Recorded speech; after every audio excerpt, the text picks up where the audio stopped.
Hey everyone, welcome to our very special episode of We Got Issues.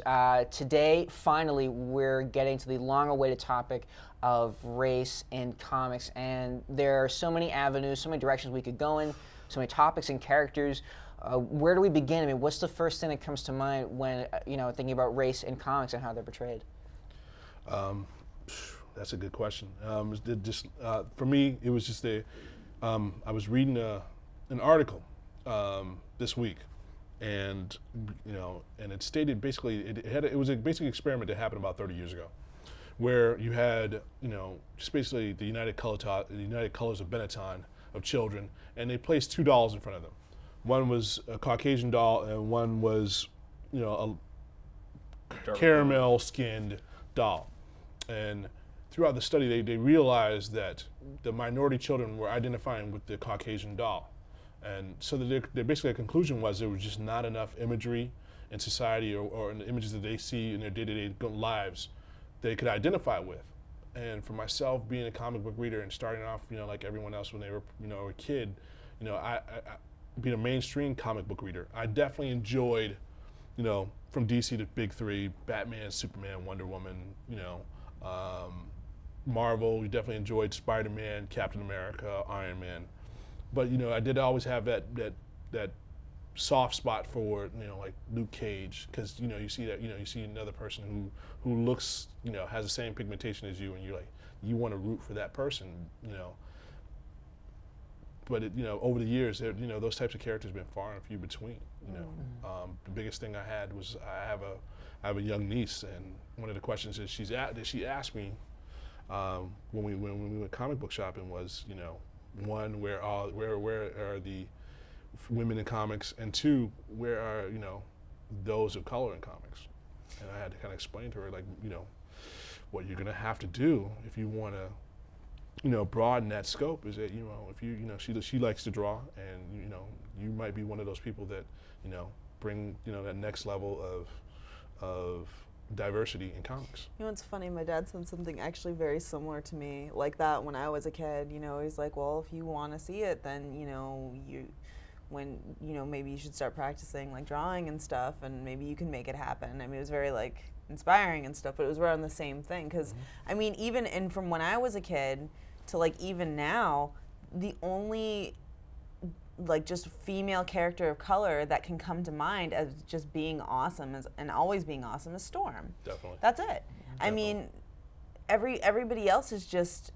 I mean, Storm is the only character like in superheroes that you look at with DC and Marvel who, the only stereotypical thing about her is that she's from Africa. Everything else is just like, I mean, she rocked a mohawk. She used to be a thief. She was the leader of the X-Men for a significant time. And she was like on the TV show, like a lot of kids grew up watching, like the animated series. She was like, Professor X's like right-hand person. Right. Like, I mean, it's like her opinion. Sometimes, most of the time, I felt mattered more than even Cyclops's, Right. because it's Storm. I mean, and she was so cool.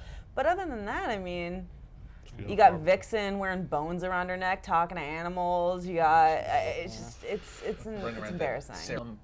What I think's kind of interesting though is like, if we were to try to list minority characters from the two major companies, we'd probably come up with a significant number of black characters, but the other ethnicities would be just few totally and far left out. between. Oh God, no. Like off the top of my head, I can think of with Marvel, Forge, who's Native American, Okay. Kitty Pryde, who's ethnically Jewish, and then there you go. How do you handle that? Is that a Right. religion? Is that an ethnicity? That's a whole kettle of fish right there.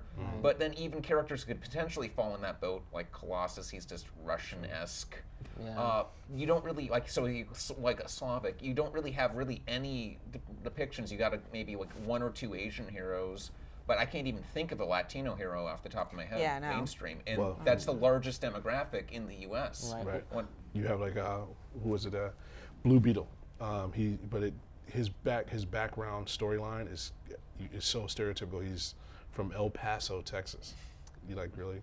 He couldn't be from like Denver. He couldn't be from Wisconsin. Spokane, Washington. Right. He had to be from El Paso, I don't know. I Texas. think the worst would have to be Dust. She is the Dust. worst. Now, for those who don't know, can you explain? Like, Yeah, Dust. I don't know. She's on one of the X teams or something like that. And because I'm at this point like not reading as much of the superhero stuff for many of the reasons that we're stating now. But I working in a comic book store, I flip through the books all the time just to hope that there's something in there that's going to pull me in. And I remember one time just flipping open, just seeing this girl, this Middle Eastern girl who's like wearing the Traditional garb. the burqa thing, Right. and she's got face, and her superpower is to turn into sand. And I just thought that was the most insult. Like I was so baffled that what year is this? Yeah. Or- And I think they It's a killed her recent off. I don't character, so know. that makes it almost more insulting. Right, or I was like, are you kidding me? yeah, the fact that you see like the Native American characters, their characters are they have these significant tracking abilities. Well, that's the thing, I guess, with Like- all Oh, with I get it. all That's like minority Warpath. characters. That's the thing with all minority characters. Usually, and I think the Asians get it the worst. But every time you get a minority character, they have to have something. Their power can't just be like, oh, I can, turn invisible, or I can shoot like lasers out of my nipples. It's nothing like just different. It always has to go with something like based on their ethnicity. Right. So, Yeah. with your you have ancient Chinese secrets, and like it's. Samurai. they should Yeah, have an it's Irish character so- for those like Guinness cans of people. Like, His powers to get What's your drunk. Miniature Yeah. derby It's like- caps. yeah. My liver regenerates at ungodly speeds. Yeah. But yeah, it's just it's Well, I mean, embarrassing. that's part of it too. Is like it's the depiction of minority characters. It's kind of odd. Like I was actually kind of thinking about this. Like with Marvel, you look at I'm just wondering. Like one of my favorite characters is Doctor Strange. Kind of a little bit obscure. Okay. He's an actual doctor. He's an MD. He's a brain surgeon. Look at Iron Man. He's a technocrat. He's an industrialist. He's a self-made millionaire. He builds stuff and like super weapons in his spare time. Genius. Look at Luke Cage. Fought his way out of the ghetto. Yeah. No, that. Fought his way out of jail. Right. Prison He was- escapee from Harlem. Who was Look at wrongly convicted? Look at the Falcon. Former pimp. Yeah. I mean, that's the thing is like, you get these just like it just seems to be that they almost like even with the heroes, it's just these very negative stereotypes.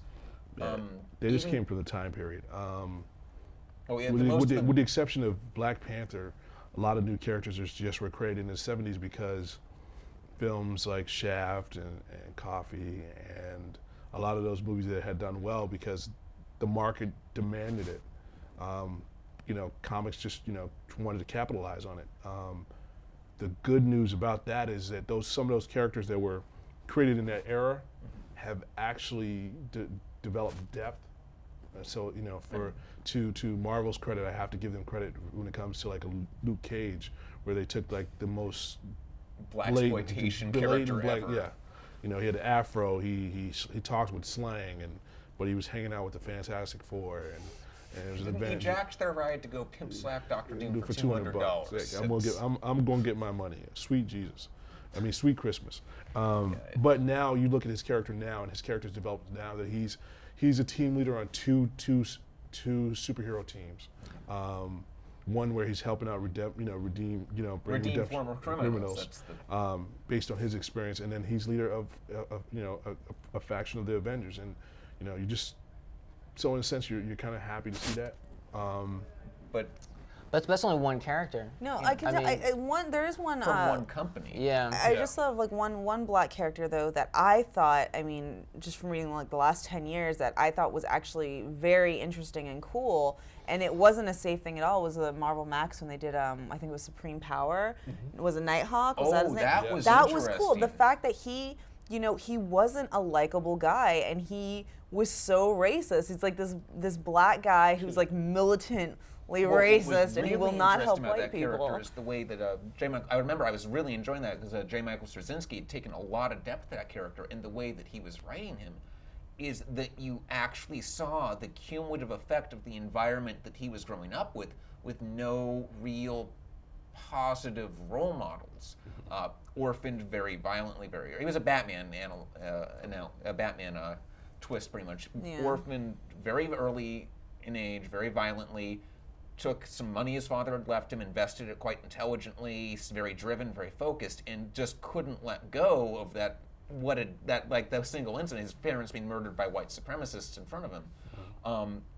But what was interesting is what I liked about that, they didn't try to make him yes, he was an angry black man, but they weren't doing it in like the whole like I've been wrong, sort of like, I'm gonna like the kind of Luke Cage, I'm gonna prove I was framed, and I'm gonna get my $200 from a Dr. Doom. He was to a point where it was irrational. I kind of like that they were courageous enough to, one, make an interesting character out of him, and two, make him so terribly flawed. It seems like He was up so until then, it seemed like they were really just afraid to deal with that. Yeah, there's something very unapologetic about his character, and people like they don't really do that with a lot of characters. Make them that It just seems that like they're afraid to make dangerous, them real bastards.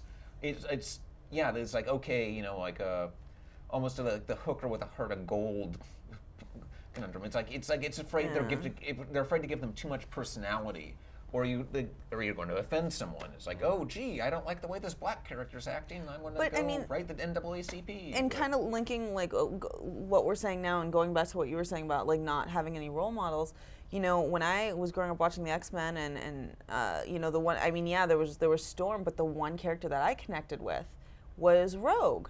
And she was so, the fact that she couldn't touch anybody, it's such a basic human necessity, and she couldn't have it. Like that to me, that's like a broken person, and then she had her problems, like, flirting with the evil dark side and the mutant. The Brotherhood. Yeah, like all that stuff. So and that is interesting, and they don't and that has soul. That character has a soul, and most of these characters, they just don't. Yeah, you're Actually, to run along that train of thought, though, what's interesting, you brought up the X-Men, and the X-Men is pretty much it's an analogy for racism, but it is one of the as far back as I can remember, has had the single most problem out of any mainstream comic group with ethnicity and characters. Now, you mentioned Storm, and that actually seemed to have worked out, despite the fact that you kind of got that hinky sort of, she's from Africa, oh gee whiz thing going on. But look at like during the 70s, they had such a big problem with that they had no real readership coming in, that they pretty much got rid of the whole original team, which was a bunch of suburban white middle class kids, and rebooted it with like what they were hoping for, like, an ethnic mix was a Russian guy, a black woman, a Jewish girl, and a Canadian. Yeah. And then Warpath briefly. Oh, he yeah, died. Warpath. She's like, I'm on the X-Men. Right. Yeah. Opening credits. Yeah. Thank you.